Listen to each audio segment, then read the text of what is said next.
wabarakatuh. Siang, Bu. Oke, ya, akhirnya kita kuliah lagi ya. Ini sebenarnya pertemuan ke berapa? 6 ya. Satu lagi, nanti ya, setelah ini akan ada tugas. Kemudian tugasnya sepertinya akan berbeda dari UTS-nya ya. Jadi nanti UTS-nya kita paper base minggu depan ya, UTS-nya seperti itu. Oke, jadi kita lanjutkan. Eh, ini materi terakhir ya sebelum UTS tentang uji asumsi klasik.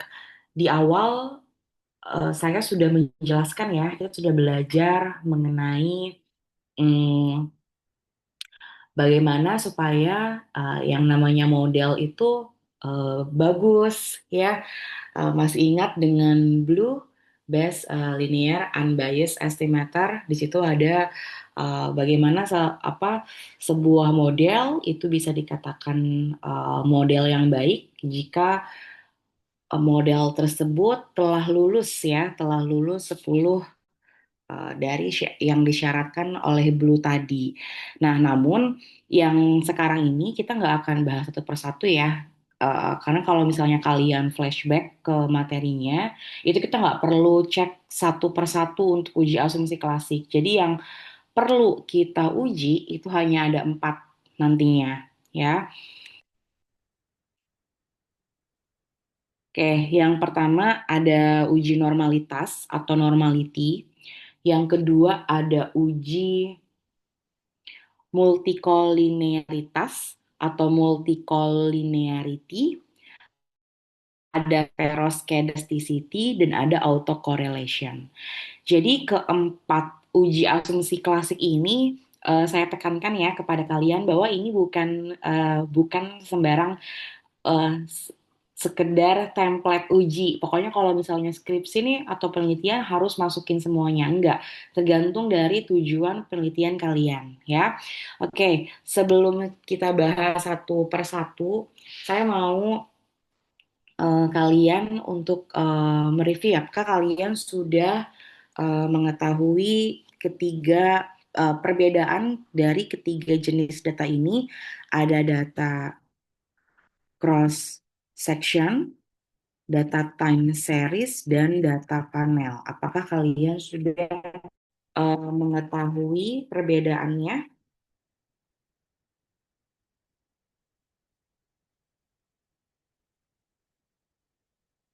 Ini secara eh, ringkas ya. Jadi kalau data cross section itu adalah data yang dikumpulkan dari beberapa atau banyak objek pada cross section, pada titik waktu yang sama. Jadi kalau cross section itu waktunya sama.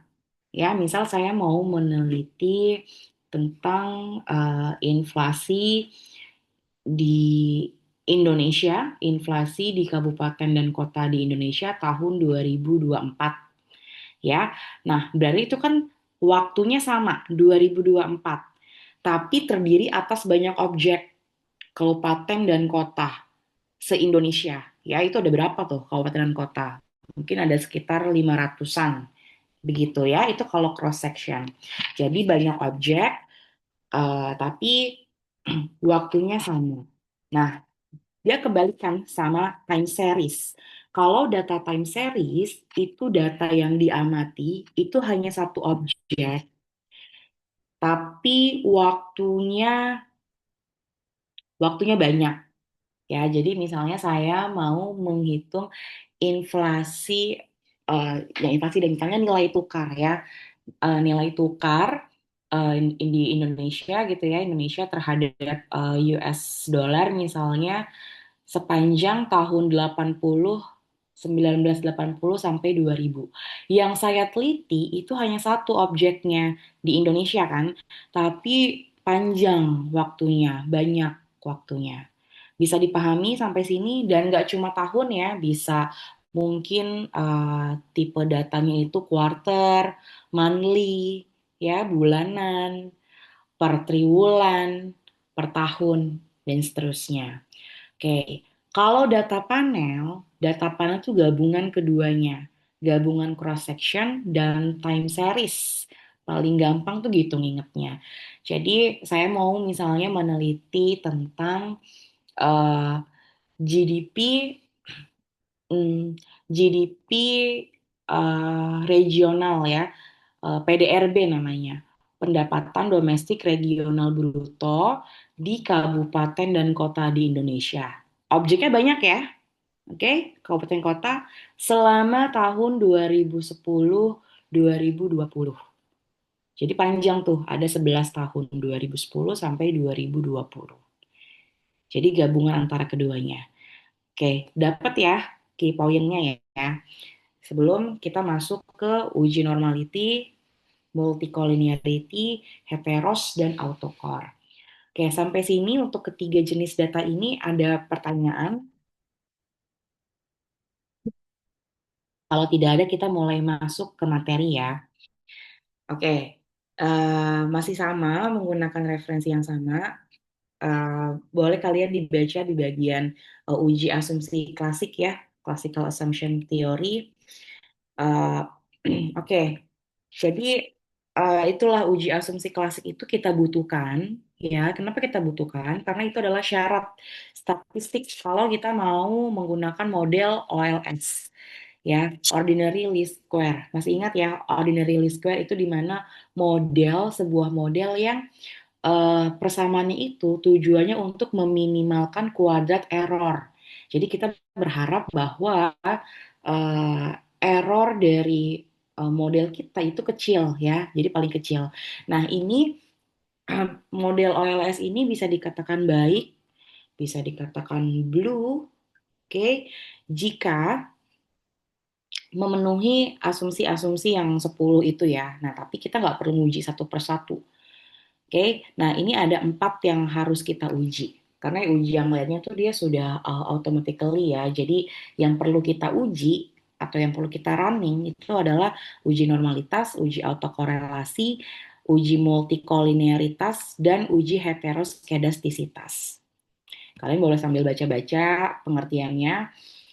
Eh, paling saya hanya review sedikit ya. Untuk uji normalitas, eh, oh datanya normal nih, oh datanya nggak normal. Itu apa sih yang normal? Yang normal itu adalah nilai residu, ya, nilai residu dari sebuah model. Jadi bukan lagi, oh variabel ini nggak normal, variabel X1, X2. Bukan, tapi sebuah model. Secara keseluruhan kita lihat residunya itu terdistribusi normal atau tidak.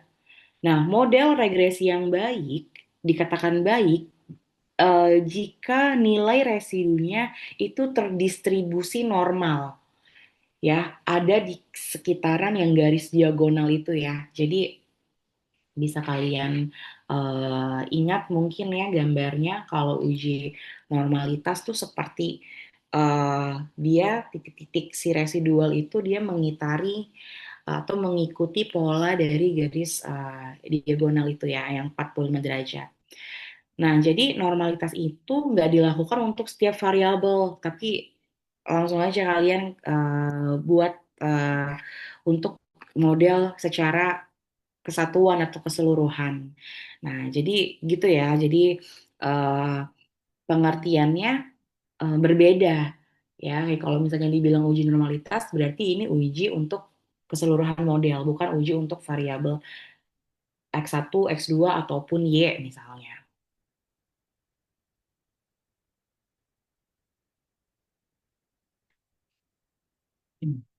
Oke. Eh, kemudian residual ya, nilai residual dalam persamaan regresi itu kan kalau dia terdistribusi normal itu otomatis harusnya rata-ratanya nol. Jadi mungkin di satu data dia ada yang rata-ratanya misal plus 5, kemudian min 2, ada yang min 3, tapi kalau dirata-ratakan itu harus nol. Ya, jadi kalau kita rata-rata secara keseluruhan nih, nah itu harus nol datanya. Jadi nggak apa-apa kalau misalnya tiap datanya tuh menghasilkan residual yang berbeda, tapi nantinya rata-ratanya itu harus sama dengan nol. Nah, kita bisa menggunakan nggak cuma di Evius ya, nanti kita kan juga menggunakan Stata, kita akan menggunakan Jerquebera test. Jadi, kapan model itu dikatakan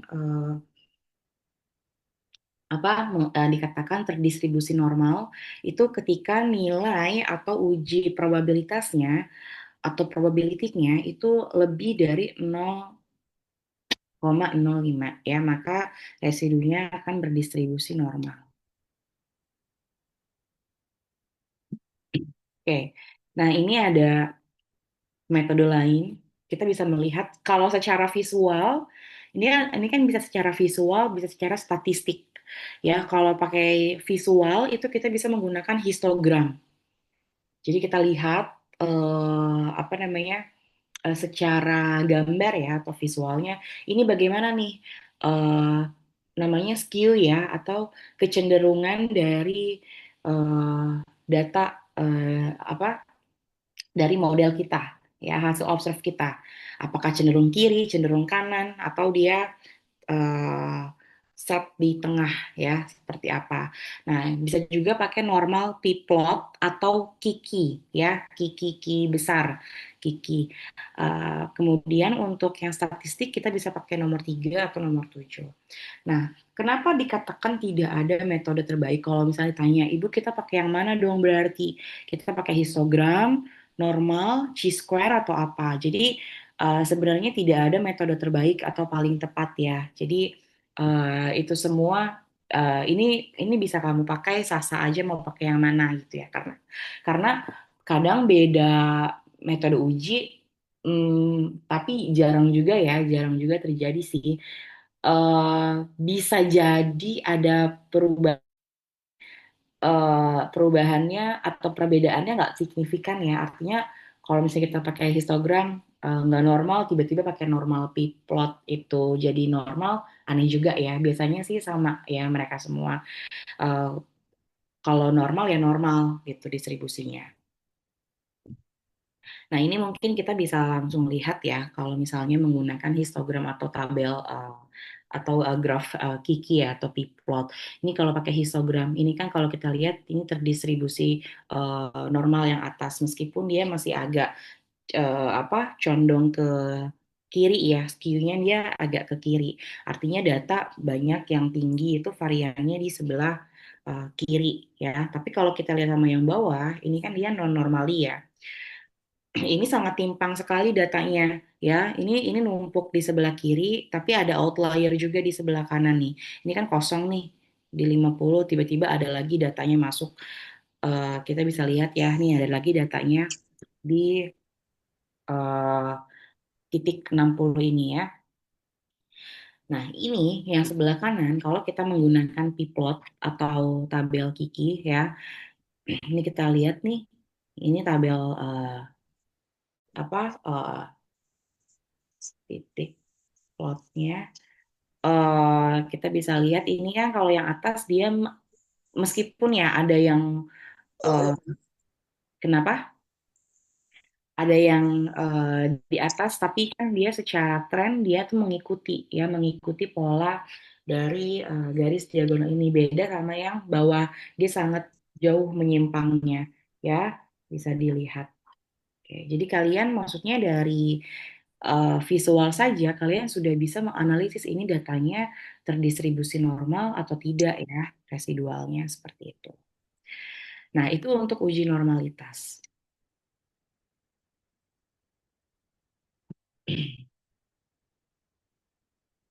Oke, kemudian yang kedua adalah eh, uji multikol. Oke ya, multikolinearitas. Jadi tujuan kita kan sebenarnya kalau di penelitian itu kita kan mau menganalisis ya hubungan antara hmm, X1 ke Y misalnya atau X2 ke Y gitu kan. Jadi kita mau menganalisis X1 misalnya ke Y, X2 itu ke Y. Nah, di sini jangan sampai terjadi yang namanya justru X1 itu punya hubungan dengan X2 atau bisa dikatakan X1 ini bisa memberikan efek atau berpengaruh terhadap X2. Contohnya semalam banget saya baru baru nguji skripsi mahasiswa. Jadi dia ada variabel independennya itu pendapatan apa segala macam. Ada yang saya highlight X X satunya anggaplah X satunya dia adalah self control ya. X 2-nya adalah impulse buying tendency. Oke, kalian bisa lihat ya di chat. Jadi X1 dia tuh self control. X2-nya tuh impulse buying tendency atau kecenderungan seseorang untuk apa? Untuk membeli. Jadi kecenderungan seseorang untuk eh, belanja gitu ya.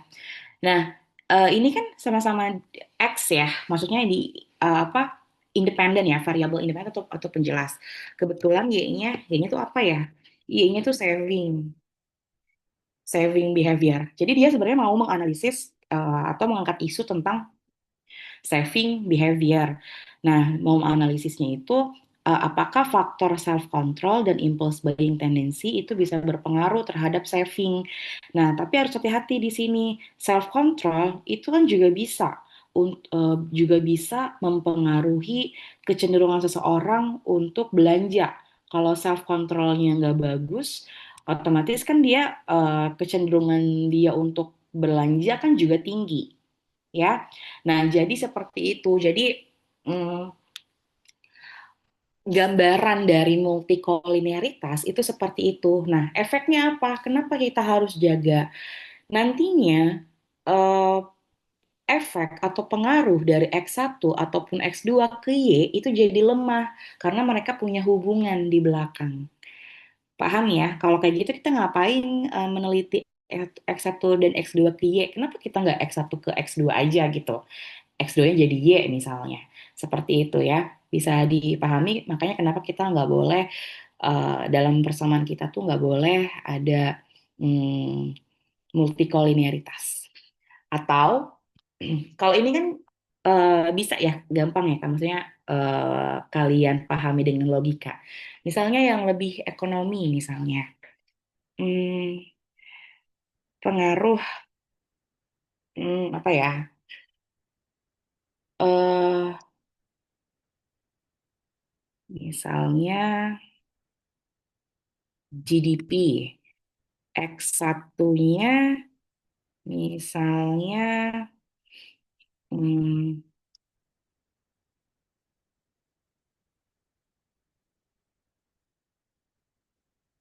misalnya X satunya inflasi, X 2-nya apa ya? X 2 misalnya, ambil contoh dulu.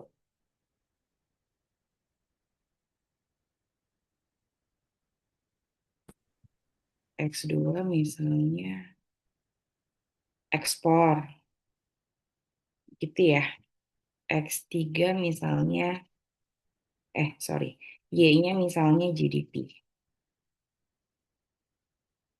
Ini ya, X1 inflasi, X2 ekspor, Y-nya GDP. Kita kan mau meneliti pengaruh inflasi dan ekspor misalnya terhadap GDP. Nah, tapi harus hati-hati. Inflasi itu bisa berpengaruh juga terhadap ekspor gitu ya. Jadi dalam memilih variabel itu harus hati-hati apakah eh, variabel independen itu punya hubungan. Tapi kalau misalnya kayak gitu berarti pusing dong Bu. Berarti kita harus ngecek satu-satu sesuai dengan teori dan segala macam. Iya memang gitu ya. Makanya teorinya harus kuat dulu kalau mau memilih mau membuat model itu kamu harus kuat dulu teorinya. Nah, apakah kalau misalnya terbukti memang secara teori itu hmm, ada multi-call. Apakah secara statistik dia pasti akan multi-call juga?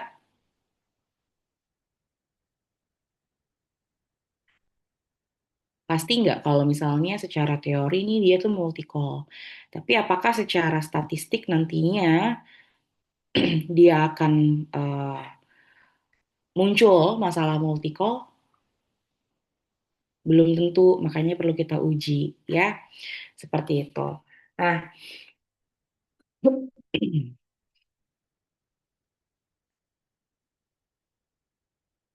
atau misalnya bisa aja X2-nya, sorry, X1-nya ekspor. X2-nya misalnya GDP. Nah, ini jelas ya, kalau ini kan dalam perhitungan gini, di sini tuh ada pengulangan variabel. X1 itu kan ekspor, X2 itu kan GDP, yang mana nilai GDP itu, kalau kita pakai metode pengeluaran, itu eh, bisa dirumuskan ya dengan apa? GDP sama dengan consumption ditambah investment ditambah eh, pengeluaran pemerintah ditambah ekspor dikurang impor kan.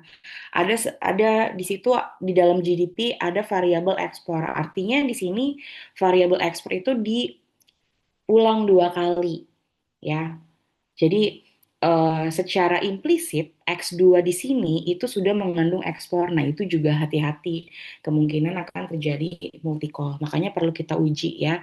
Nah, jangan sampai nanti malah mengganggu hubungan yang mau kita teliti yaitu X ke Y-nya. Oke, sekarang ini udah konsepnya. Nah, ini konsekuensinya ya. Nanti daya penjelas dari X1 sampai X sekian terhadap Y-nya menjadi lemah. Ya, karena ternyata di belakang mereka saling berkorelasi. Nah, gimana cara sebenarnya kalau misalnya kita nggak pakai uji dulu nih, kita bisa melihat ciri-ciri ya atau gejala. Kan ini kan kayak penyakit ya. Kalau orang sakit kan kita bisa lihat nih tanda-tandanya, gejalanya. Gejala multicol itu yang paling kelihatan biasanya dari nilai R square yang dihasilkan sangat tinggi. Oke. Oh, R square-nya tinggi banget nih, lebih dari 90% misalnya, 95%. Nilai R square itu kan melihat apa? Kalau kemarin di pertemuan sebelumnya, melihat kontribusi ya, kontribusi antara seluruh variabel pada model, ya, seluruh variabel independen pada model itu pengaruhnya terhadap Y. Nah, kalau misalnya dihasilkan sangat tinggi, berarti bagus dong, Bu.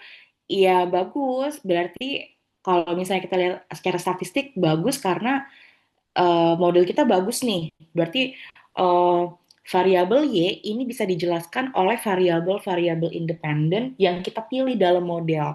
Tapi sebenarnya maknanya makna lainnya adalah takutnya ya kita khawatir em, nantinya akan terjadi kerancuan atau modelnya bingung.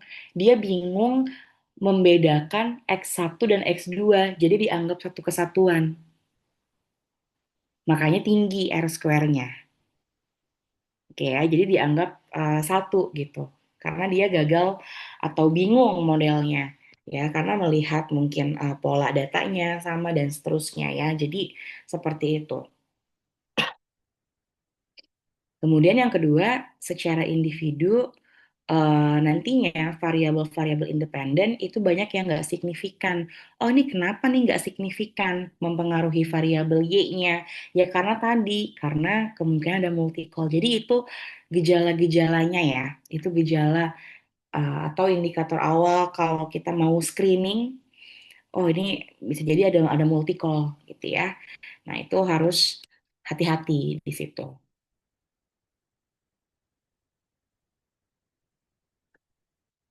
Hmm. Oke.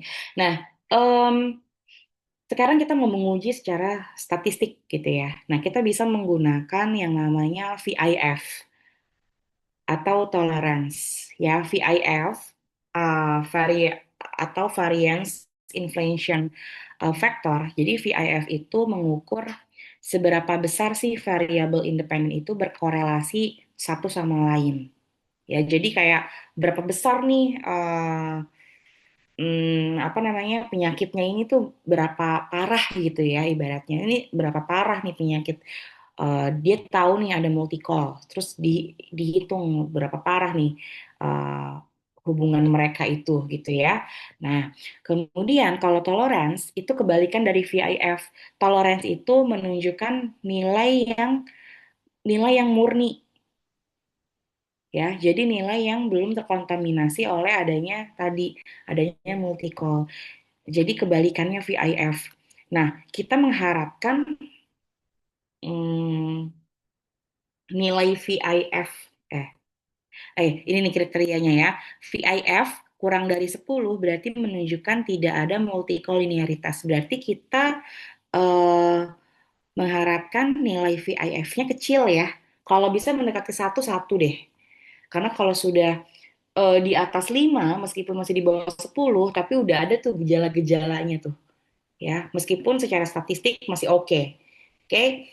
Nah, tapi kalau nilai tolerance jadi gini, sebenarnya dibolak-balik aja sih. Jadi VIF itu rumusnya adalah satu per tolerance atau tolerance satu per VIF ya. Jadi kalau kita mau cari nilai tolerance tinggal dibagi aja satu per 10 yaitu 0,1. Jadi dibolak-balik sama aja. Jadi nilai toleransinya kalau di atas 0,1 itu menunjukkan tidak adanya multikolinearitas ya. Jadi hanya dibalik aja.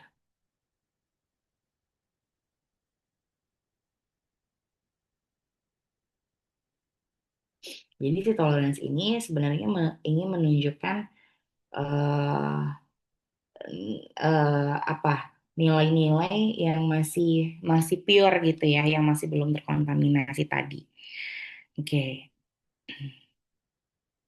Nah, terus gimana kalau misalnya memang terjadi multi call? Apakah saya harus ganti judul, langsung ganti judul gitu?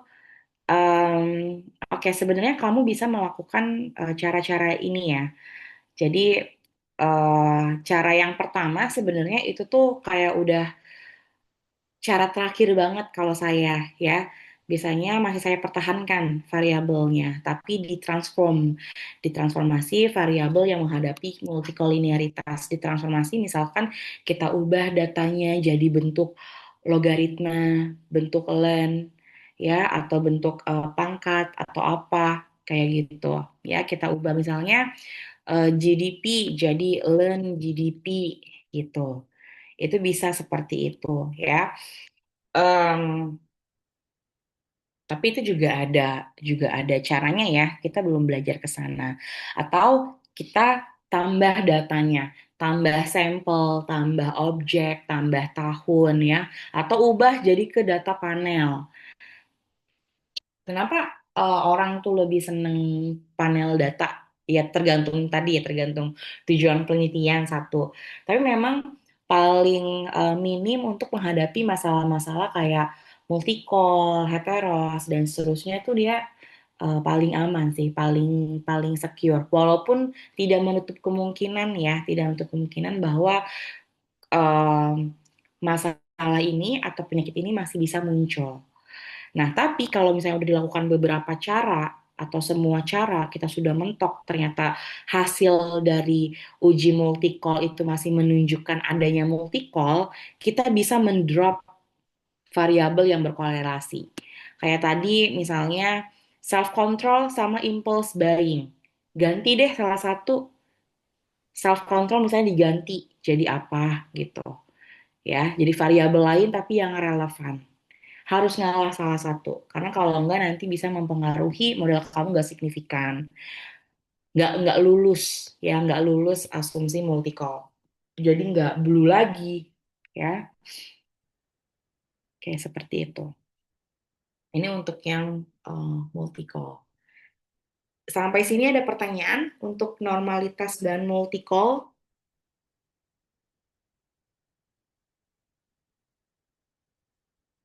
Jelas ya? Semoga penjelasan saya jelas ya. Kalau cuma dijelasin itu kayaknya enak ya. Cuma nanti kalau misalnya kalian nanti nyoba riset sendiri, terus menghadapi masalah ini sendiri, maksudnya muncul masalah ini, kalian harus bongkar tuh risetnya ya. Dari awal misalnya kayak nambah variabel, artinya latar belakang harus rombak dan seterusnya. Teori juga harus inline ya. Seperti itu. Nah, selanjutnya adalah heteros. Sebentar ya, saya minta waktunya dulu ada telepon masuk.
Oke, mohon maaf ya.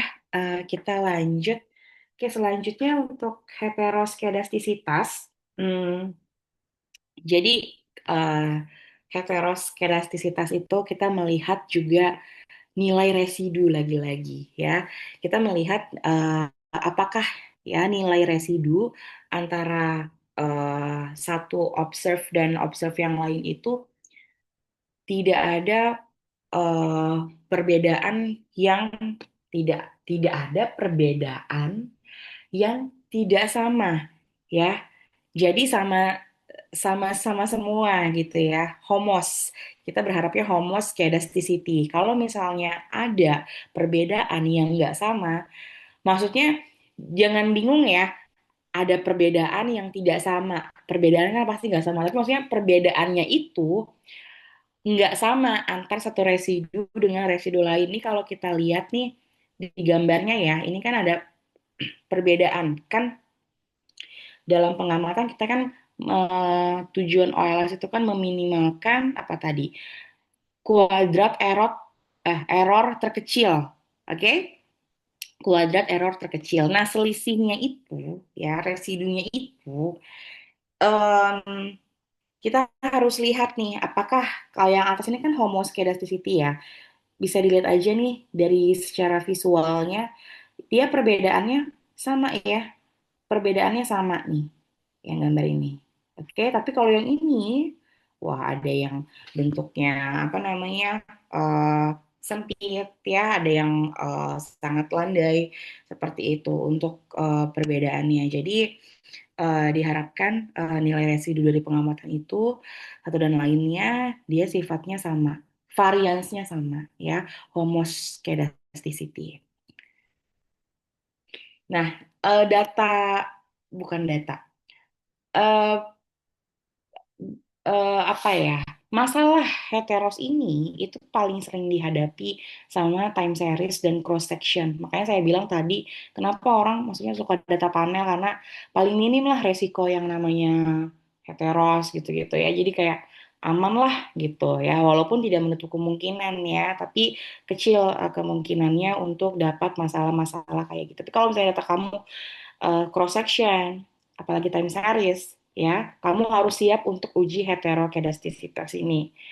Oke, nah jadi konsepnya adalah sebenarnya eh, error atau nilai residual itu kalau misalnya dia nggak nggak konstan, ya, itu akan menjadi model kita tuh sebenarnya model kita tetap bisa digunakan, tapi nantinya jadi nggak valid lagi ya, kita mau uji tes statistik, F statistik ya, jadi nggak valid lagi nilainya.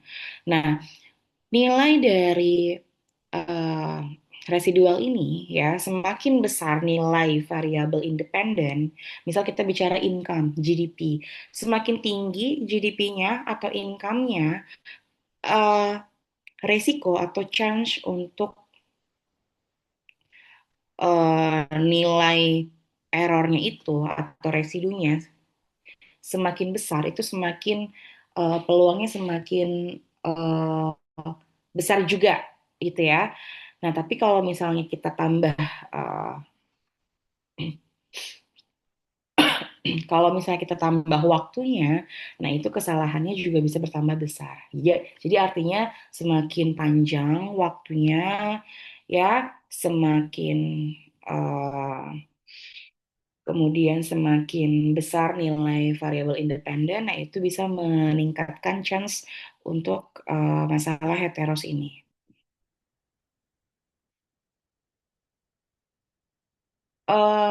Secara visual kita juga bisa menggunakan menganalisis apakah model kita itu mengandung heteros atau tidak, itu menggunakan scatter plot. Tapi scatter plotnya itu akan berbeda dengan scatter plot untuk uji normalitas. Jadi scatter plot ini untuk melihat pola dari nilai residu. Yang diharapkan itu nilai residunya nggak punya pola, jadi acak random.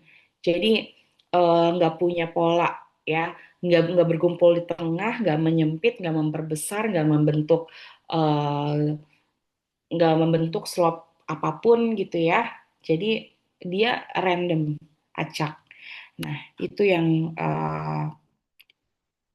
model yang baik tuh mengandung itu ya. Oke, nah ini metode yang bisa digunakan ada Bruce Pagantes, ada uji Glaser, uji Park, uji White, ada scatter plot. Tapi kalau misalnya mau menggunakan uji statistik, itu acuannya adalah kalau salah satu uji, misalnya kita pakai Bruce Pagantes, terus ujinya di atas 0,05, ya. Nah, berarti tidak ada heteroskedastisitas. Jadi datanya itu residunya itu homoskedastis. Kemudian kalau scatter plot aja itu menunjukkan pola tertentu, berarti itu ada heteros ya. Gitu. Kemudian gimana cara kita mengcounter kalau misalnya ada masalah heteros?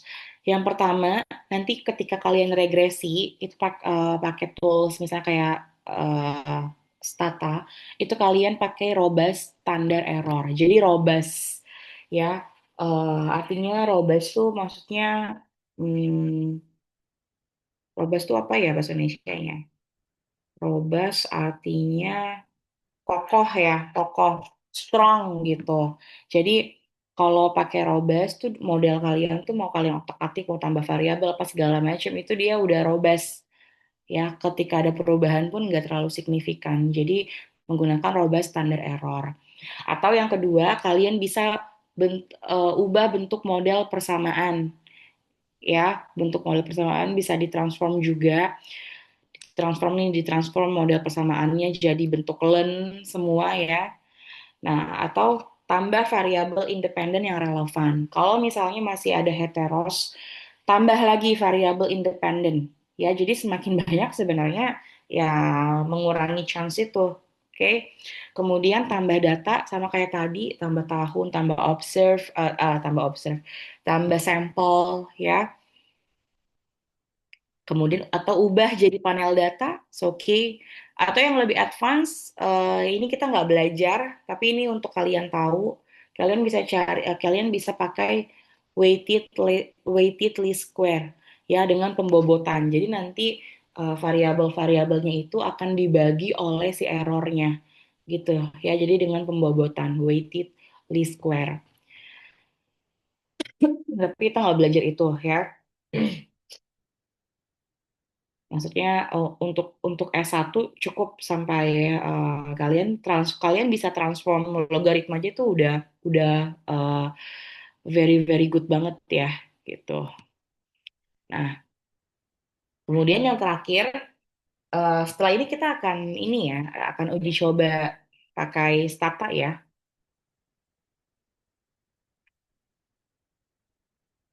Oke. Kemudian yang terakhir adalah autokorelasi. Nah, ini autokorelasi. Uji autokorelasi ini adalah bedakan sama multi-call. Kalau multi-call kan dia ada hubungan antar variabel independen, ya. Kalau autokorelasi ini yang berkorelasi adalah error dari periode T dengan periode sebelumnya. Jadi nggak boleh ada korelasi antara error dari term ini dengan term sebelumnya. Nah, kalau kita bicara periode-periode, maka kita bicara data apa? Data panel, data dua, data cross section atau data time series yang punya periode sebelumnya. Data Time series, Bu. good. Time series. Nah, kalau kalian menggunakan time series, ini wajib wajib fardu ain kalian harus pakai autokorelasi ya. Kalian masukkan uji autokorelasi pada riset kalian. Nah, contohnya misal gini, supaya kalian bisa lebih paham ya. Misalnya tingkat inflasi pada bulan Februari itu kan sangat mungkin dipengaruhi bulan Januari si inflasinya, oke? Itu nggak apa-apa, tapi yang paling penting adalah error dari model regresi bulan Februari itu nggak dipengaruhi oleh error di bulan Januari. Jadi data inflasinya nggak apa-apa dipengaruhi oleh periode sebelumnya misalnya. Tapi si errornya itu jangan sampai mengalami autokorelasi dengan error sebelumnya. Oke, atau contoh lain misalnya pengeluaran rumah tangga itu kan punya pola. Ya kalau misalnya Januari tinggi, gitu kan? Januari tinggi, Januari lagi apa awal tahun, anak sekolah mungkin liburan gitu ya, tinggi. Atau misalnya bayar apa UKT atau apa gitu ya tinggi. Nah Februari kan bisa jadi akan rendah karena apa mengcover atau sudah terambil di bulan Januari gitu. Jadi kita harus lebih hemat nih. Itu kan ada pengaruhnya kan. Nah itu tuh pola data yang wajar sebenarnya. Itu nggak apa-apa. Yang penting apa? Yang penting eh error atau residual dari bulan Februari itu nggak boleh berkorelasi dengan error di bulan Januari. Seperti itu. Ya, jadi uji autokorelasi ini dilakukan pada time series. Kadang saya suka lucu gitu kalau misalnya mahasiswa itu yang tadi saya bilang ini bukan template ya. Tapi kan harus tahu tujuan kalian tuh mau ngapain. Karena kalau skripsi dimasukin semua uji mau ngapain. Kan kalau misalnya kamu data panel, kamu nggak perlu lagi nguji autokorelasi kayak gitu ya. Jadi harus tahu masing-masing tujuan dari uji-uji ini, uji asumsi klasik ini. Oke, Hmm, cross section juga nggak perlu ya. Kenapa cross section tidak perlu? Ya karena dia kan nggak ada tahun sebelumnya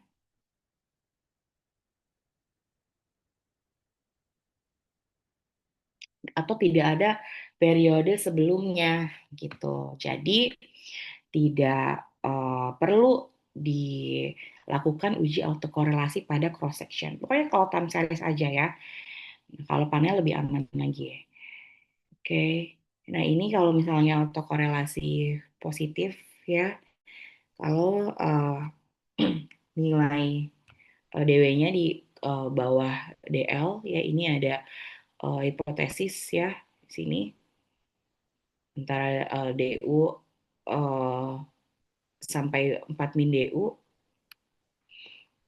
bisa lihat di sini. Mungkin kita bisa oke sedikit lagi untuk cara mengatasi autokorelasi. Gimana caranya kalau misalnya datanya emang udah ada autokorelasi? Apakah harus ganti variabel atau gimana? Kamu bisa ngubah data atau misalnya hmm, masukin paling paling paling mudah adalah memasukkan variabel lag dari variabel terikatnya ya. Jadi salah satu variabel bebas misalnya kamu ngomongin Y-nya adalah misalnya nih Y-nya apa ya? Y-nya exchange rate deh misalnya. Atau apa ya? Ya deh misalnya exchange rate deh misalnya exchange rate gitu ya nilai tukar. Nah kamu tambahin variabel baru, bikin variabel baru. Saya kan udah ada tiga variabel atau dua x1 apa x2 apa tambahin x3 itu adalah variabel y T-1 ya gitu exchange rate T-1 misalnya kayak gitu atau inflasi T-1. Jadi dijadikan variabel lag dari variabel dependennya menjadi variabel bebas. Seperti itu. Nah, kemudian ini ada template, nanti kita praktik ya pada Stata setelah ini. Saya pikir 1 jam cukup ya. Nanti kalian, saya nanti ngajarin kalian dari awal, kemudian nanti kalian explore-explore sendiri ya, kulik-kulik sendiri. Kita mulai dari nanti proses input atau impor data saya ajarkan ya bagaimana cara membuat variabel dan edge ya ketahuan nanti itu nanti. Jadi uh, kita mungkin bisa langsung ke statanya. Kalian sudah download statanya bebas ya versinya apa aja karena nggak ada apa namanya Masih bisa dipakai lah ya, intinya seperti itu. Saya pun masih menggunakan Stata yang versi 17. Tapi sekarang yang saya gunakan adalah Stata SE. Jadi Stata tuh banyak. Ada Stata MP, berapa versi berapa. Ada Stata SE itu yang lebih ringan. Kalau misalnya spek komputer kalian, kan dia kan butuh RAM besar. Butuh RAM besar, butuh core memory yang besar. Jadi kalau misalnya kalian laptopnya atau misalnya pakai notebook atau pakai apa gitu ya, nggak terlalu besar, boleh pakai install Stata SE ya. Oke, sudah download semua, bisa dibuka. Saya hapus Bisa, dulu. Ibu. Oke, sebentar. Saya buka dari awal ya.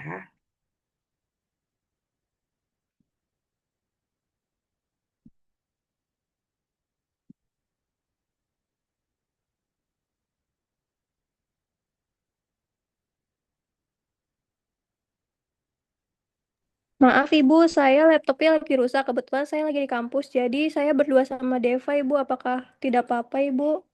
Iya, nggak apa-apa sih buat belajar. Tapi nanti Baik kalau ada Ibu. tugas nanti eh, ya nggak apa-apa juga sih. Pokoknya pakai pakai Stata ya. Kan intinya bukan kamu kamu punya laptop, tapi intinya kamu bisa running data di Stata ya, gitu. Oke, nggak apa-apa. Baik Ibu, terima kasih.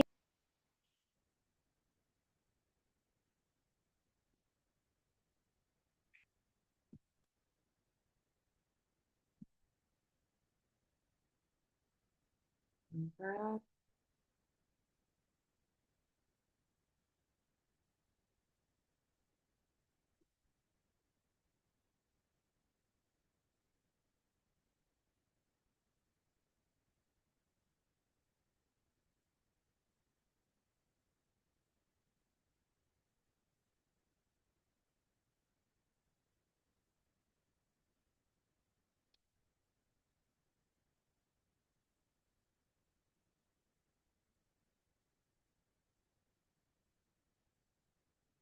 Hmm, Kalau mau, oh ini, entire screen.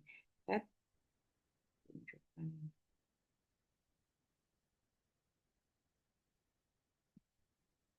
Jadi ini kan ada Stata MB, ini ada Stata SE. Saya pakai ini ya.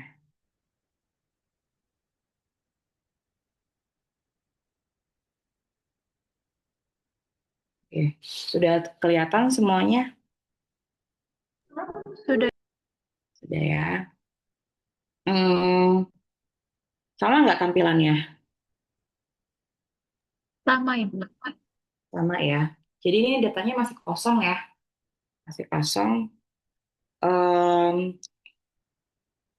Oke, ini kata SE sampai 5.000 set data.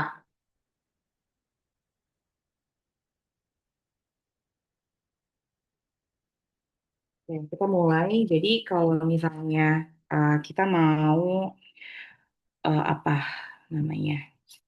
Kita mau mulai itu, kalau saya biasakan clear all dulu ya.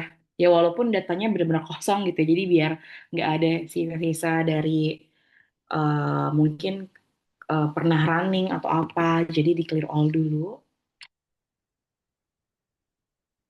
Nah kemudian, oh ya saya belum kirim ya. Saya kirim datanya dulu ya. Tapi nanti aja deh. Nah, coba sekarang kalian, kita kan pakai dummy nih. Jadi Stata ini dia itu punya model dataset bawaan gitu. Ya, dia punya dataset bawaan buat kita belajar. Eh, jadi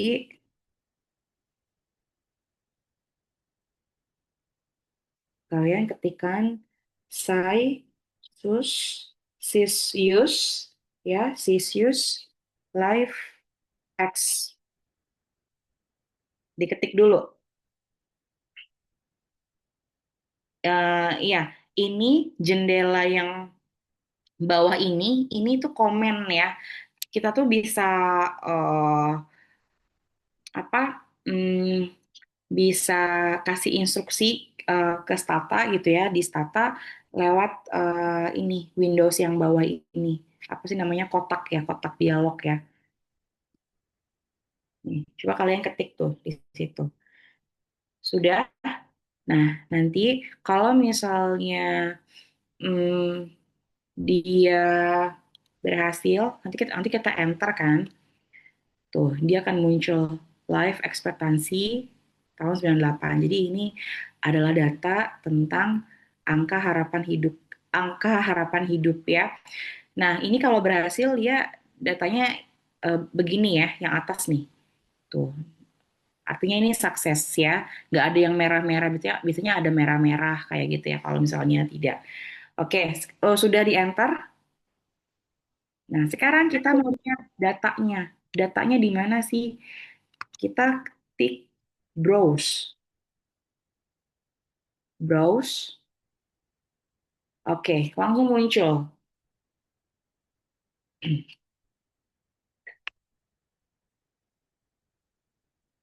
Bisa nggak? Bisa Ibu. Bisa, Ibu. Bisa ya.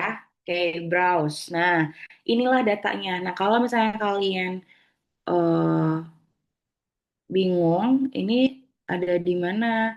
Ini datanya ada di data editor ya. Oke. Kita kalau mau balik, jadi nanti dia akan kebuka tab baru di statanya ini ya. Kita kalau mau balik lagi ke komen, tinggal balik lagi ke sini di tab yang atasnya ini. Oke. Nah, kalau mau ke data editor, ini oke. Ini tinggal klik yang ini nih, yang kayak ada anak panahnya ini loh. Find ya, browse data. Oke. Nah, sekarang kita lihat yuk datanya. Ini datanya ada apa aja nih? Ada region. Ini ada 68 ya. Ada 68 data. Ini ada region. Ini region mungkin kontinen kali ya atau benua kali ya masuk ke daerah atau benua apa gitu. Ini country-nya. Ini pop growth. Pop growth itu apa?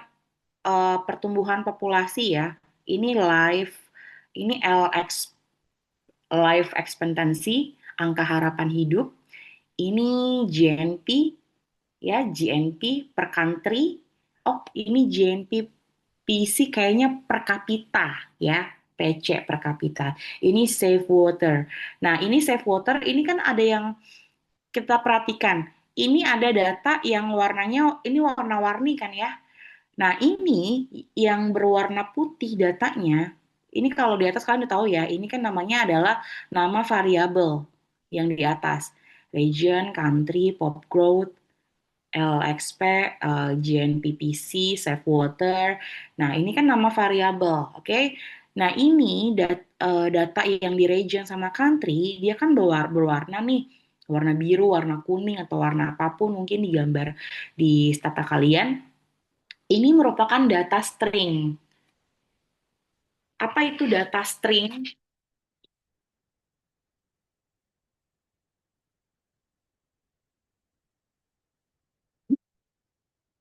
Jadi data string itu eh, ini kita udah kayak anak programming ya. Memang karena kan pakai Stata kan juga kita pakai coding ya. Nah, jadi data string itu adalah data yang tipenya tuh teks, teks ya. Jadi kita nggak bisa ngolah data yang tipenya data string, paham nggak? Kita nggak bisa ngolah, kita nggak bisa meregress misalnya country gitu, nggak bisa. Karena data dia data string. Pastikan data variabel kalian kayak pop growth dan lain-lain sampai save water itu bukan data string. Karena kalau string nggak bisa kita olah. Oke, ya. Kalau misalnya string gimana ya nanti kita ubah, bisa ya kita ubah. Nah kemudian ini kan ada titik-titik nih, ini titik, titik ya. Ini bukan, ini maksudnya datanya ada yang kosong. Ini adalah missing data. Ya, datanya hilang. Bukan data hilang sih, mungkin tahun segitu tidak ada info. Ya, tidak ada info atau data terkait air bersih atau sanitasi yang layak di negara Armenia tahun 98. Jadi, datanya itu kosong. Oke. Nah, kita bisa aja mendrop variabel yang kosong-kosong. Nah, jadi ini datanya masih masih mentah ya. Ini namanya raw data, data mentah. Belum kita cleaning. Artinya eh, data yang kosong-kosong ini masih ada ya. Kalau misalnya sudah clean, ini bisa kita drop nantinya ya. Dia jadi clean kalau kita sudah drop ini data-datanya gitu. Jadi ini masih bentuknya masih raw, masih data mentah ya. Oke. Em, Kemudian apalagi ya? Saya mau ngajarin. Oke, kalian bisa tambahkan komen describe. Nah, biar tidak lupa, sebenarnya ini udah telat ya, saya tadi nih. Ini di sini di atas, ini jangan ke describe dulu. Ini di atas ada namanya do file. Perhatikan deh. Ya, ada do file, terlihat. Ya, kalau kita klik, nah dia akan muncul baru nih, do file. Jadi do file data itu eh, sifatnya dia untuk menyimpan hmm, apa sih? Menyimpan teks coding kita. Jadi itu bisa kita running di berbagai data ya. Tadi kan lupa tuh. Tadi ngapain lagi? Tadi kan pertama kan clear all gitu ya. Kita tulis tuh clear all. Nah, ini membersihkan data. Kalau dia warnanya hijau, artinya dia teks ya. Jadi si data ini hanya menjalankan yang clear all saja ya. Ini atau misalnya bentuknya eh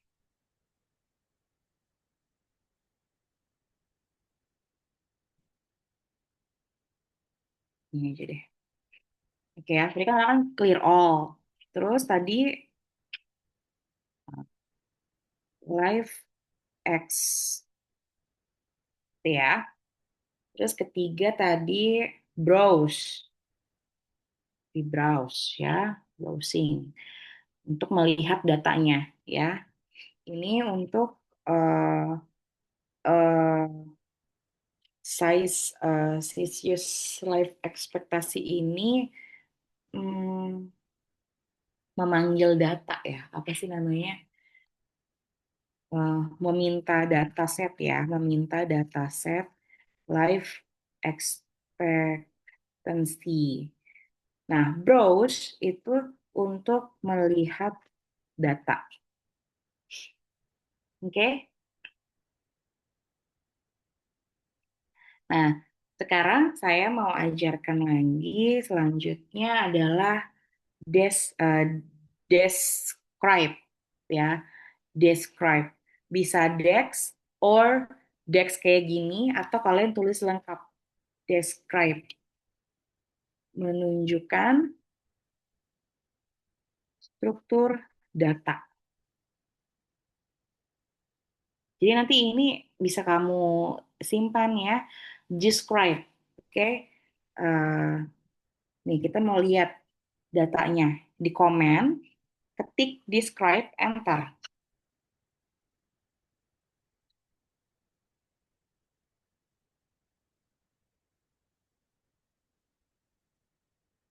Oh, kita bisa lihat nih, describe dari description datanya. Ini kan observasi ada 68, artinya ada 68 dataset ya. Dia ke bawah. Jadi ini kan datanya cross section ya. Ya, 1 tahun 98 tapi banyak objeknya, banyak negara-negaranya. Jadi ini adalah cross section. Variabelnya 6 ya. Region sama country dia hitung sebagai variabel juga karena dia hitung. Nah, di sini kan ada variabel label. Jadi ini label variabel tuh untuk penjelas sebenarnya. Penjelas dari variabel ini kayak pop growth apa ya? Oh, pop growth tuh average annual percentage growth. Nah, ini kita bisa eh, ubah-ubah sendiri ya. Oke, selanjutnya misalnya ini kan deskripsi menunjukkan struktur data. Oke. Nah, selanjutnya kita mau Summarize. Summarize ini eh summarize, meringkas, ya, meringkas data statistik kayak mean gitu. Jadi summarize. Oke, ya. Nah, ini kelihatan.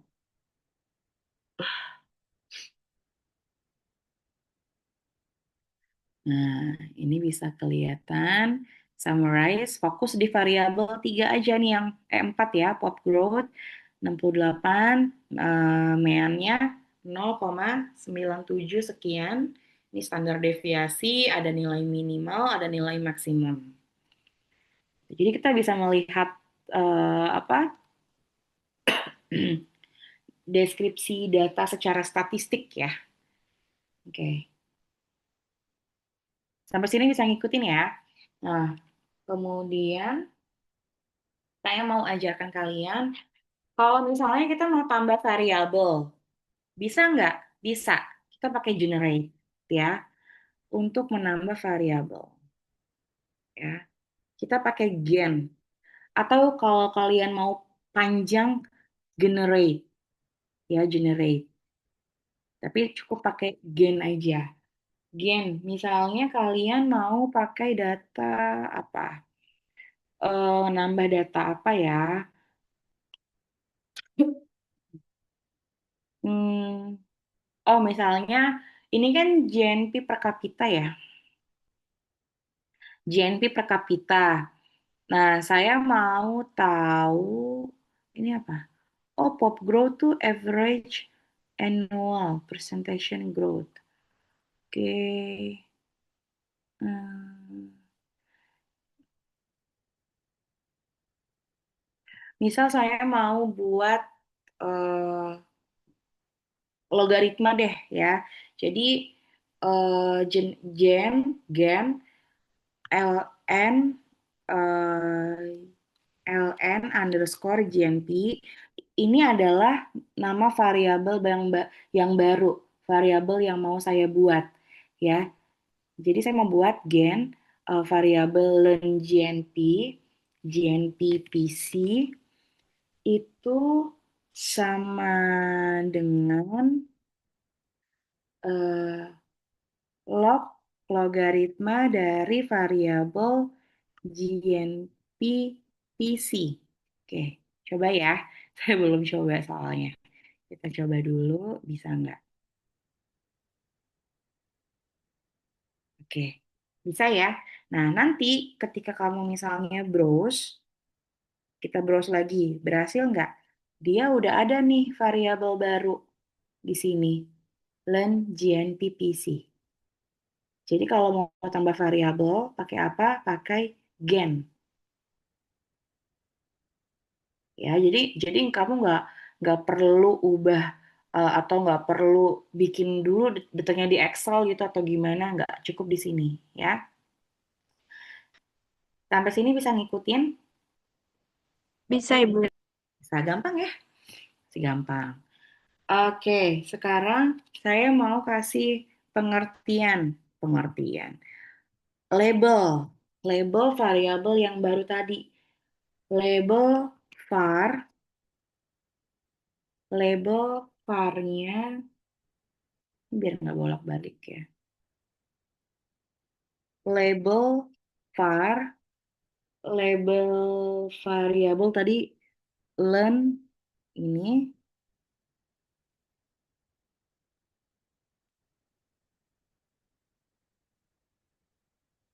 GNPPC. Jangan sampai salah ya. Salah tulis, salah huruf, satupun dia nggak akan mau running. Itu adalah misalnya logaritma dari GNP per kapita. Ya. Nah, kalian bisa kopas atau bisa ini, execute, klik ini. Ya, jadi kalian ini dulu di blok, ya, ini execute. Nih, di sini. Execute selection. Loh, kok salah? Oh, kebalik saya. Labelnya. Ah, nah, label. Kita coba lagi ya. Jadi labelnya label ya. Nah, ini sudah ya. Nanti kalau misalnya di description itu akan nambah log GNP per kapita di sini. Oke, bisa ngikutin ya. Nah, sekarang saya misalnya mau ngubah namanya. Nama apa yang saya ubah ya? LX, life expectancy. Ibu, maaf, kok di saya yang label nggak keluar ya Bu datanya? Datanya nggak keluar. Kenapa? Iya, Eh, Tulisannya apa? tulisannya mana? Label var oh, dia nggak ada tulisannya gitu Bu, cuma tulisan label var doang gitu. Oh iya, Datanya keluar. iya. Tapi nggak ada tanda merah kan? Dia kayak gini kan? Titik, iya. Iya. Berarti berhasil. Klik, kamu ketik lagi Dex. Oh, Nah, oke Ibu. ya. Nah, sekarang misalnya saya mau ganti nama, misalnya jangan Pop Growth deh. Apa ya? Atau gini deh. Misalnya saya mau rename, namanya jangan Len GN PPC lah, panjang banget. Misalnya ya. Rename Len G, GNBPC. Ini kan variabel, ini kan rename. Ini kan untuk mengganti nama variabel. Ini variabel yang lama. Kamu maunya apa variabel yang baru? Misalnya nggak pakai underscore. Gini. Nah, jadi dia ya, berarti dia berhasil. Kalau mau nih, jadi nggak ada underscore-nya. Oke? Nah, terakhir, kalau misalnya saya nggak mau pakai legend PPC, kita hapus saja, pakai drop ya. Drop len gn PPC. Kita browse lagi, udah hilang. Nggak ada ya.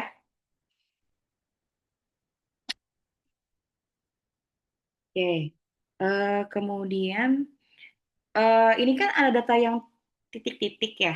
Saya mau ngajarin sedikit tentang cleaning data. Biasanya saya misalnya nih, eh,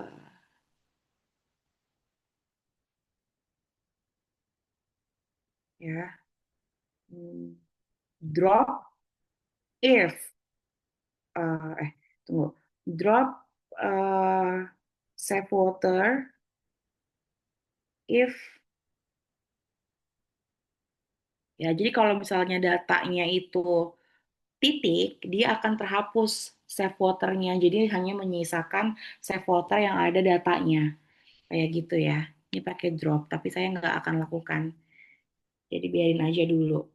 Oke, sekarang kita mau mau regress ya. Oke, sampai sini dulu untuk yang kita sekarang masuk ke regresinya ya. Masuk ke poinnya ya. Itu nanti kalian kulik-kulik sendiri ya cara untuk string, destring gitu.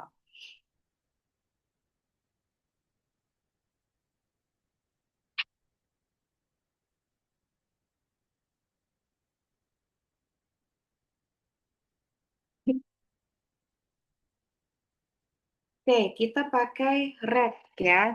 Ketik rect, spasi, variabel Y-nya apa? Variabel Y-nya adalah kita mau mengukur life expectancy. X1-nya adalah pot growth, X2-nya adalah GM PPC. Saya nggak pakai save water ya. Kayaknya ada.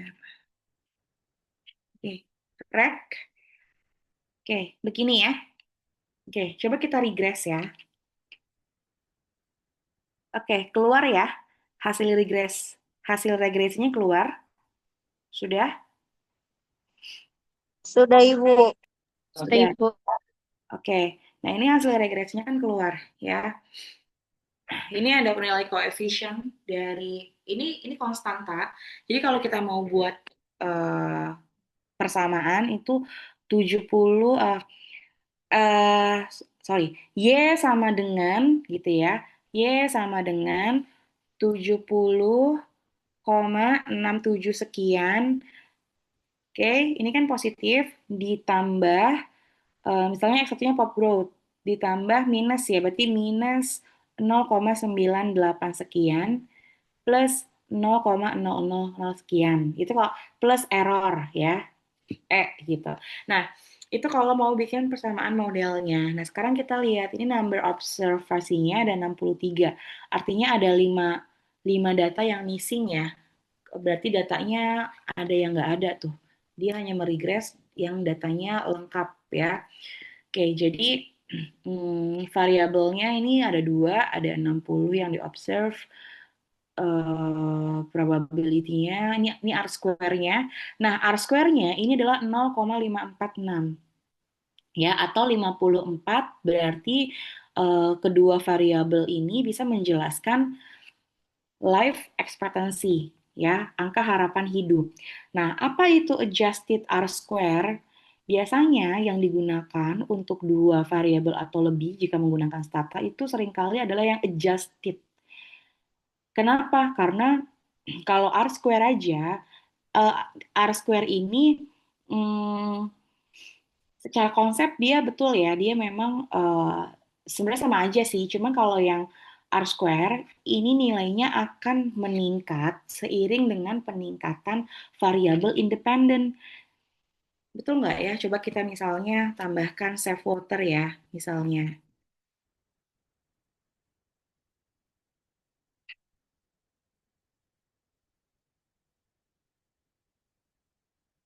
Oke, kita tambah variabel satu lagi, safe water. Itu dia R square-nya nambah. Yang tadinya 54% jadi 71%. Ini number observasinya lebih sedikit ya karena tadi kan banyak yang missing datanya. Nah, kalau adjusted R square itu dia lebih jujur, lebih honest karena dia juga menyesuaikan atau tidak terpengaruh dari banyaknya jumlah variabel independen. Jadi artinya ketika ada kenaikan pun dia nggak nggak terlalu over ya gitu. Jadi seringkali dalam artikel atau jurnal kalian pasti bacanya kalau hasilnya pakai stata gitu ya, kebanyakan itu menggunakan adjusted R square seperti itu. Nah, itu untuk regresinya. Hmm. Ya, sebenarnya harusnya jangan ke regresi dulu. Sampai regresi ada pertanyaan nggak? Ada yang mau bertanya? Bisa semua ya. Oke, sebenarnya sebenarnya tanpa sebelum ke regresi itu kita bisa mengira-ngira. Ini ada hubungan gak sih antara kan kita kan kalau ini kan jelas ya, oh ada hubungannya nih. Ada hubungannya nggak ya? Kita lihat dulu. Kita belum bahas ya. Tapi kita belum bahas detail karena kita belum lihat uji T-nya, ya uji signifikansi atau tes statistiknya seperti apa, kita belum lihat. Kita lihat dulu korelasinya. Jadi kita bisa menggunakan core atau correlate, ya, core aja. Core itu kepanjangan correlate. Dari ini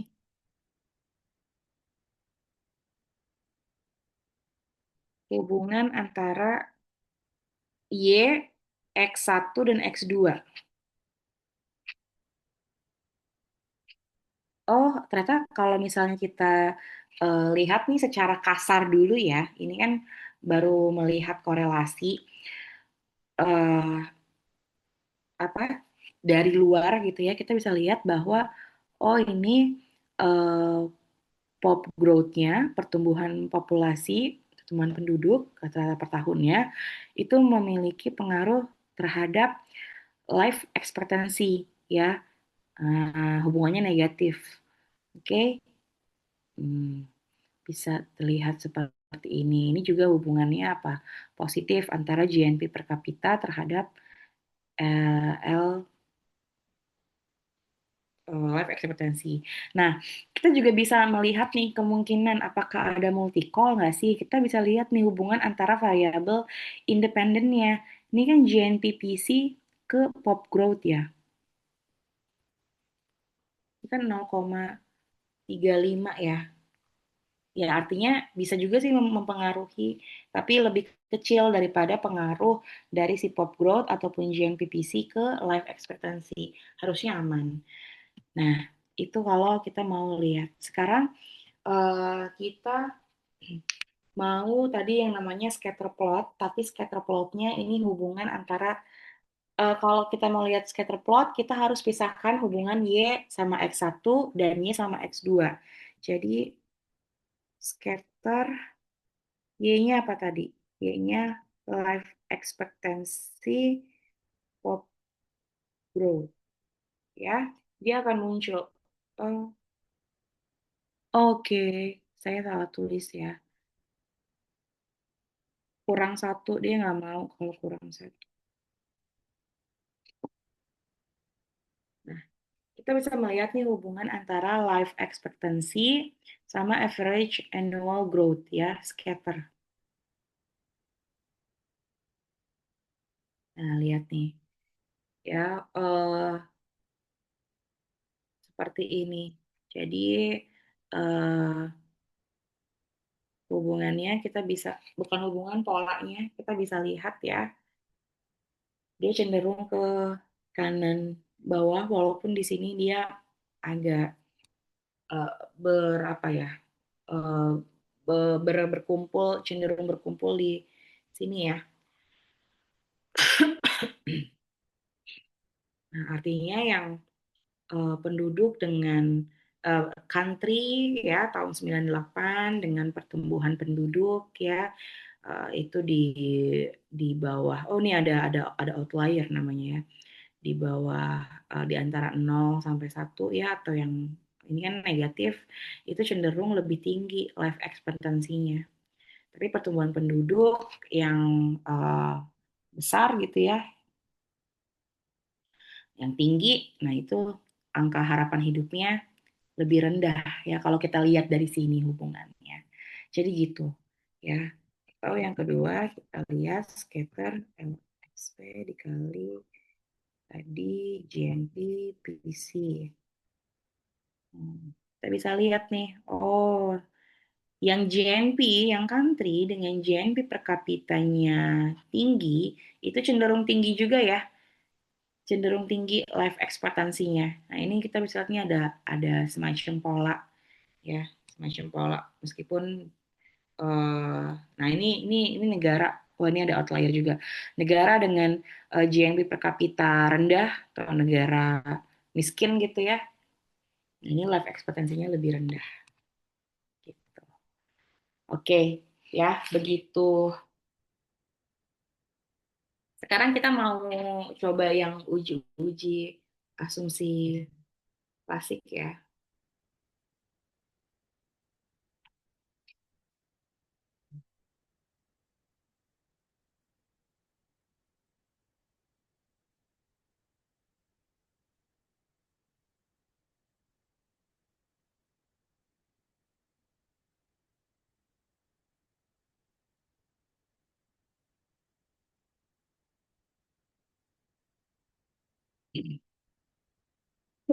Yang pertama tadi uji normalitas. Kita pakai apa tadi? Eh, ya, beda sebentar.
Oke. Em, J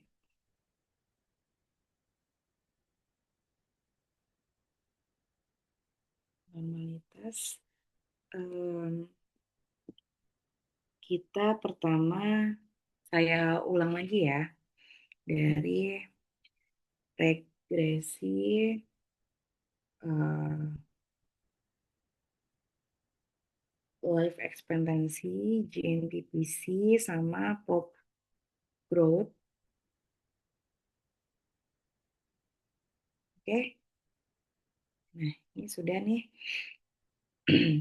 Kalau kita mau lihat signifikansi ini dari sini ya, dari nilai P lebih besar daripada nilai T-nya ya. Ini semua di bawah 0,05 artinya signifikan ya. 0,00, 0,047. Jadi variabel GNPPC dan pop growth itu signifikan berpengaruh terhadap life expectancy. Oke. Nah, sekarang kita simpan dulu. Hmm, simpan dulu residualnya. Redik E resit. Sudah?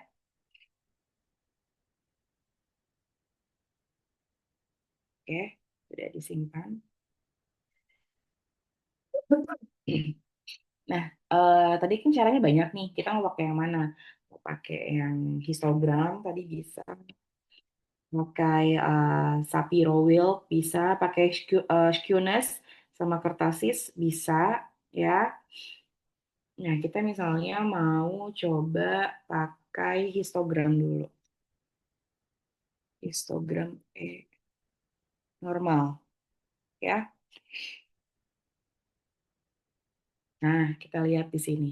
Ini gambar hasil dari residual yang tadi kita mau lihat nih datanya terdistribusi normal atau tidak. Ini kalau kayak gini terdistribusi normal nggak?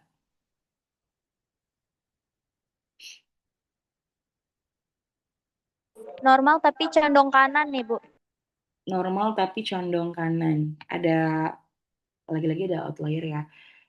Sebenarnya kalau dibilang normal masih masuk normal ya, walaupun nggak sepenuhnya normal ya. Ya kan nggak ada data yang apa namanya paling enggak dia sudah sangat bagus ya meskipun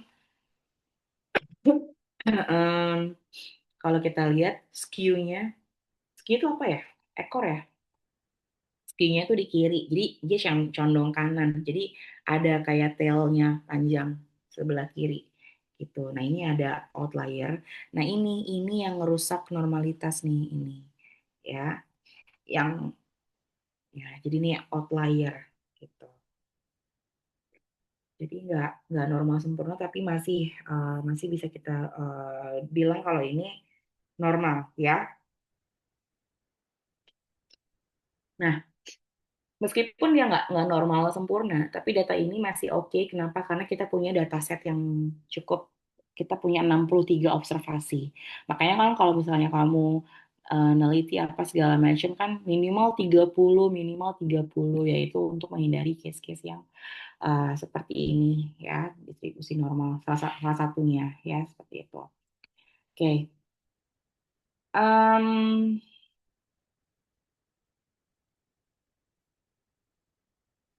kemudian yang selanjutnya kita lihat nilai hmm, VIF ya, nilai VIF. Oke ya, langsung klik aja VIF. Jadi kalau mau ngecek VIF langsung ketik aja VIF gitu. Nanti dia akan ngitung sendiri. Berapa VIF-nya? VIF-nya adalah 1,15. Satu per VIF ini adalah tolerance ya. Jadi ini VIF, ini nilai tolerance, cuma dibagi doang, cuma balik gitu ya, satu per. Nah, VIF-nya adalah 1,15, 1,15. Sedangkan tadi kalau multi call dia terjadi jika VIF-nya di atas 10. Ini sudah mendekati satu, ini udah oke banget. Jadi nggak ada korelasi antar X. Nah, kalau misalnya dia 5, itu kan masih di bawah 10, itu masih oke, tapi udah mulai tuh, udah mulai mepet-mepet ya. Sama kayak misalnya penyakit gitu ya, ngomongin penyakit, demam berdarah misalnya, oh trombositnya tinggal dikit lagi nih, kalau dikit lagi nanti udah divonis dengue misalnya kayak gitu ya. Sama, ekonomi juga seperti itu, ekonometri juga seperti itu. Itu untuk VIF. Hmm. Kemudian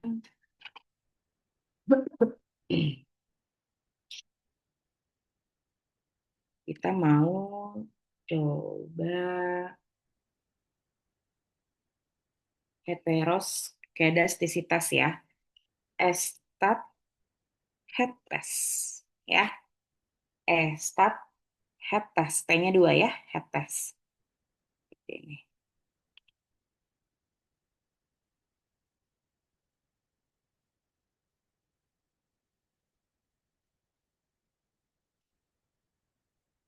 Oke.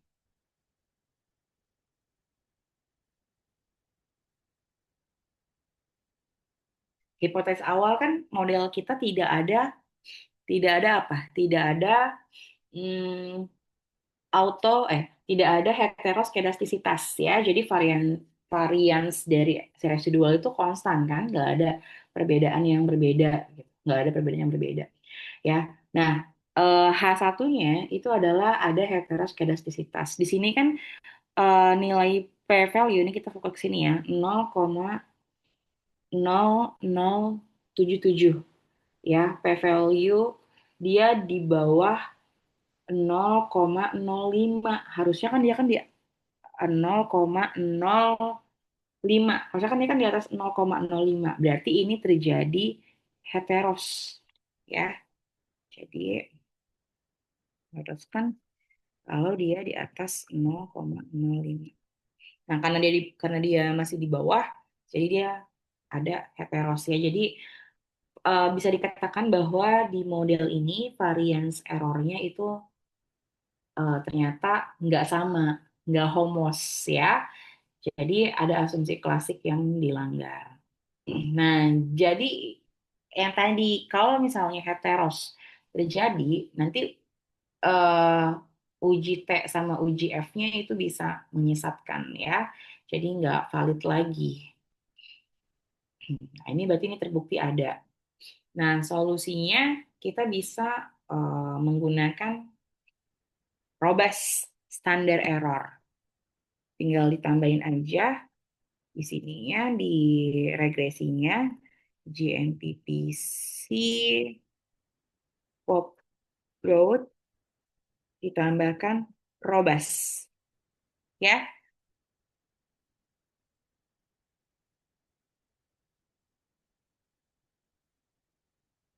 nah, ini salah satu caranya ya. Jadi eh, ini tuh tidak menghilangkan bahwa model kita tuh mengalami heteros. Tapi paling enggak kita menggunakan robust ini supaya uji statistik kayak uji T, uji F itu hasilnya tetap valid. Begitu ya. Nah, itu uji heteros. Uji autocore kita nggak bisa lakukan ya di dataset ini. Karena data kita adalah cross section. Oke, kita nggak bisa datanya. Oke, mungkin sampai sini. Nanti kalian latihan sendiri. Saya ada tugas untuk kalian. Ini tugas untuk satu pertemuan ya. Dikerjakannya 1 minggu. 1 minggu. Kemudian minggu depan kita offline ya UTS. Offline aja ya. Offline nggak apa-apa ya. Eh Maaf, nggak. projectnya nanti aja lah setelah UAS. Kita minggu depan kita UTS eh, offline ya, gitu. Gak tahu ada saya apa enggak, yang jelas offline pokoknya ya. Em, Kemudian saya mau ngajarin sebentar untuk datanya. Oh, tadi nggak sampai. Nah, saya kira saya kirim data ya buat kamu. Nanti tolong di-share sekarang juga. Sebentar lagi ya, sebentar lagi. Ini untuk tugas. Tugasnya mau kelompok atau individu ya? Kelompok aja kali. Kelompok, tapi bisa nggak saya minta saat di sini kelas statistika ada berapa mahasiswa?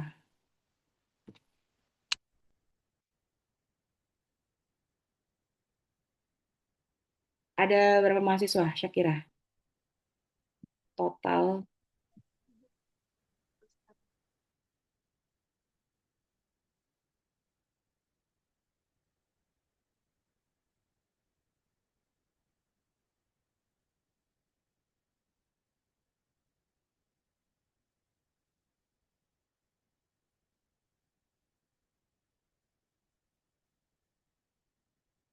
Ini sambil saya nunggu ya. Ini kita clear all dulu lagi. Kita lupakan clear all. Dia kalau di browse udah nggak ada apa-apa. Hilang ya. Em, oke, saya mau ngajarin untuk tugasnya. Nanti kamu kan belajar running nih di Stata ya, pakai data yang saya berikan. Nah, itu kan ada dua tuh data yang saya kirim.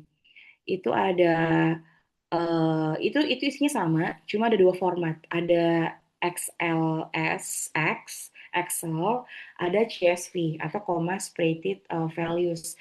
Jadi kalau Stata ini, kalau kalian mau impor data dari Excel itu bisa, tapi kalian save dulu formatnya ke dalam bentuk CSV.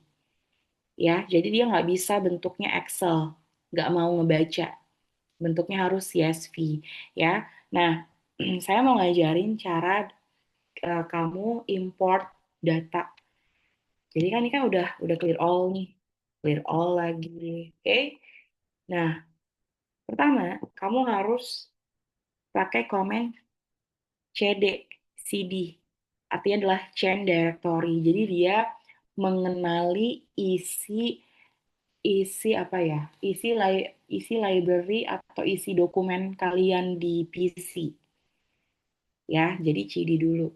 Jadi semua nanti kalau misalnya kamu mau save apa nanti itu udah semua di situ ya.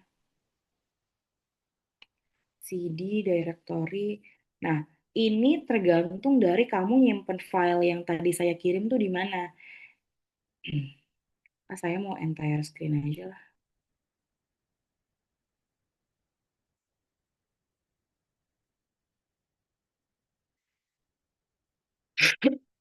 Nah, ini kan hmm,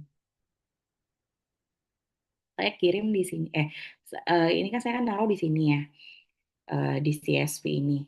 Tadi gimana ya? Oh, ini nih get get info. Kalau di sini get info.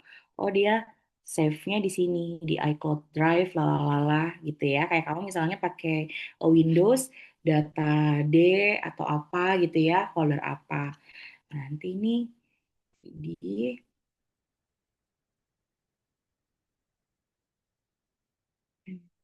bentar, nggak panjang. Change directory.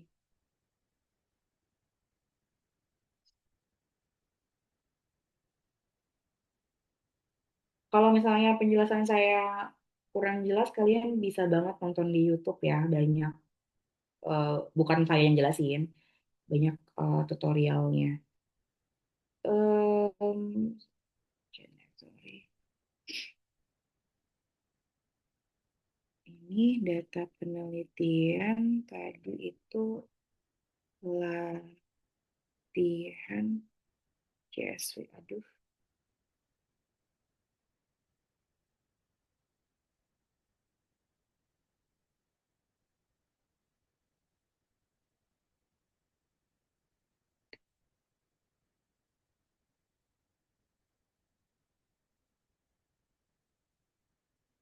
Ada nggak ya latihan?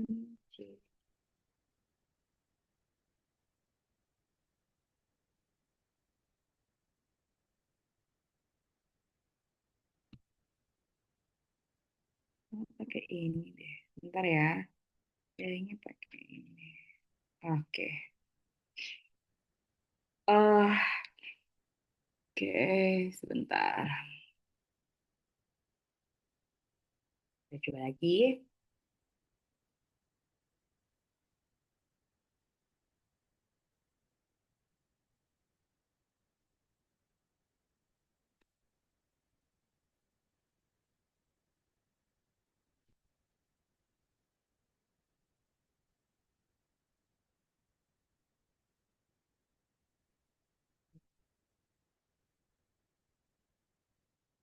Oh, dia nggak mau.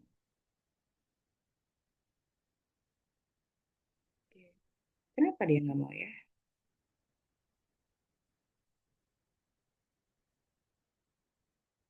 User make documents data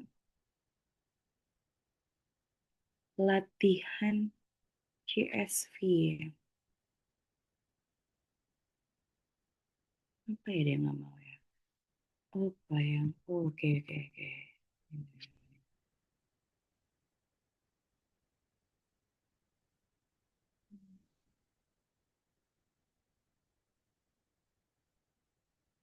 Oh, oke.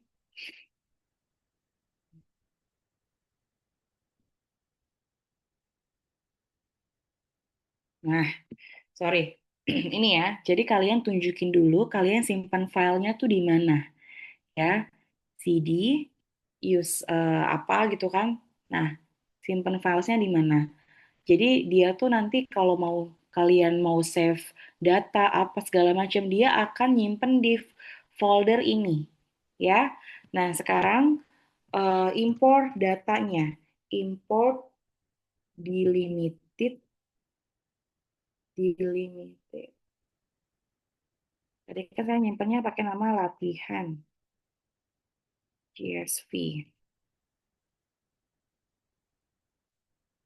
Pakai clear ya supaya nanti data yang sebelumnya tuh tidak berpengaruh gitu ya. Nah, ini import. Jadi nanti dia akan mengambil data latihan ini di folder yang tadi sudah saya berikan. Oke?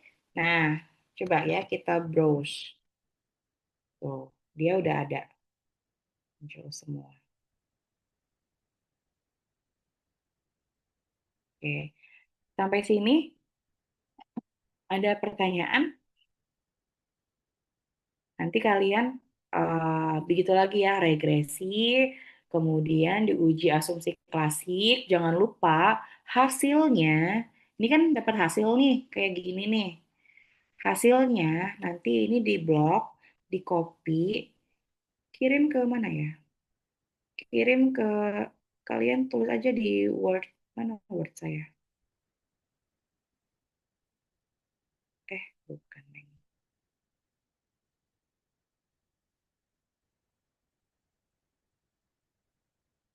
Nah, nanti kalian di Word ya. Jadi eh, nggak cuma hasil statistik, tapi nanti tolong dibuat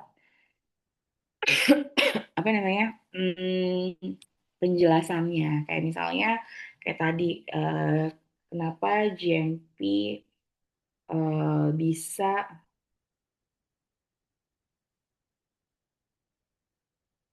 kenapa GNP bisa apa namanya mempengaruhi life expectancy misalnya kayak gitu ya.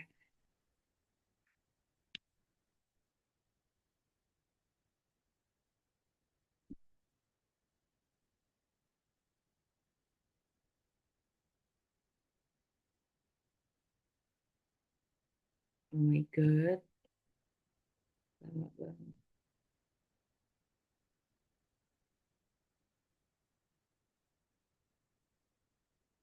Oke ya, nanti kalian copy.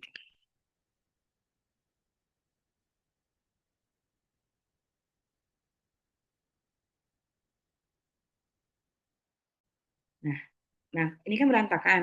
Kalian ganti sama Med Cambria.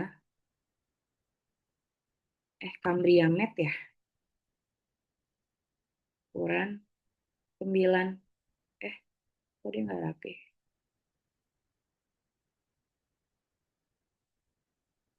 Nanti kalian rapikan ya, gitu. Oke, untuk kelompoknya, hmm, ada berapa mahasiswa statistika di kelas ini?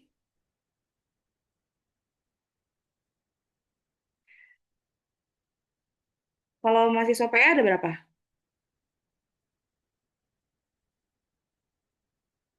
Izin menjawab Ibu kurang lebih 38. 8 orang.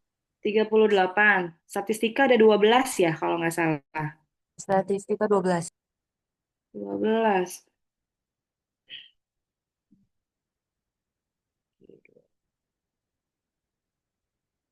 Tiga, 50. 50 bagi 3. Oke, satu kelompok 4 orang ya, tapi satu satu mahasiswa, satu kelompok ada mahasiswa statistika. Oke, jadi biar nyebar ya semuanya ya, bisa biar ada spillover. Efek kalian belajar statistika, mereka nanti belajar statistika nanti belajar tentang menginterpretasi datanya. Oke, begitu ya, Syakira. Nanti tolong dibantu untuk pembagian kelompoknya. Atau kalau kebanyakan 4 orang kebanyakan kayaknya ya, kebanyakan eh 3 orang aja deh, 3 orang ya kalau bisa statistikanya nyebar berarti ya, kayak gitu. Oke, ada pertanyaan? Berarti UTS dari ya materinya dari awal sampai uji asumsi klasik. Ya, Nadia Novana sama Najwa apa? Oke Bu, terima kasih ya atas kesempatannya. Aku mau tanya, mau make sure lagi kalau UTS-nya jadinya offline ya Bu. Soalnya kemarin kalau nggak salah pas minggu lalu PJ tuh ngasih taunya take home kan ya. Jadi gimana untuk kejelasan izin make sure aja sih Bu. Terus kalau misalnya emang materinya kayak gimana gitu kisi-kisinya. Makasih Hmm. Ibu. Soalnya kalau take home saya pikir kayaknya nggak perlu deh, bisa dikerjain langsung lah, nggak usah. Ya, cuma dikit kok soalnya 4 soal lah atau 5 soal ya. Soalnya teori, nanti kalau misalnya setelah ini baru project, baru nanti take home ya karena project. Gitu ya Nadia ya. Oke Bu, berarti jadinya fix offline ya. Offline aja ya. Oke deh, terima kasih banyak Ibu. Ya, ya Zara.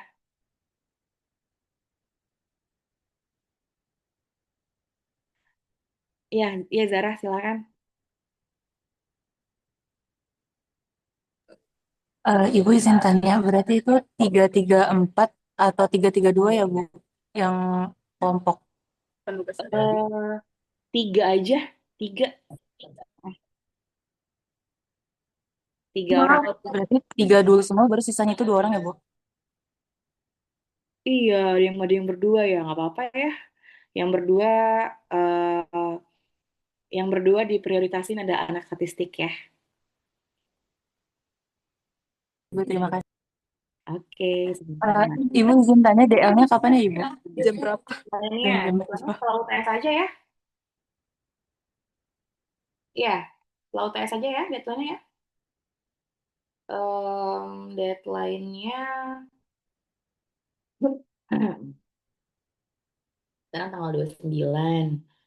Berarti tanggal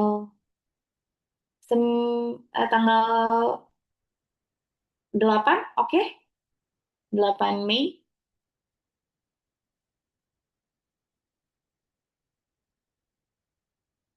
Jumat ya, tanggal 8 Mei. Jam 23.59 ya, seperti biasa.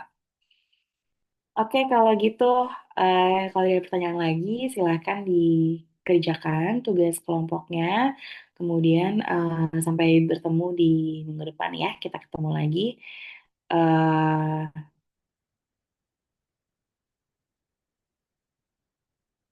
Nanti kalau ada info-info, hmm, so far masih close book ya. Saya belum ada berubah pikiran ya. Ya doain aja saya berubah pikiran ya. So far masih close book ya. Oke, terima kasih semuanya. Assalamualaikum warahmatullahi wabarakatuh. Waalaikumsalam. Terima kasih Bu. Ibu open book ya Bu. Gimana nanti ya? Udah belajar. Rumus, Bu. Please, rumus, Bu. Udah, saya end ya. Bye. Ya, Ibu, rumus ya, Ibu cantik.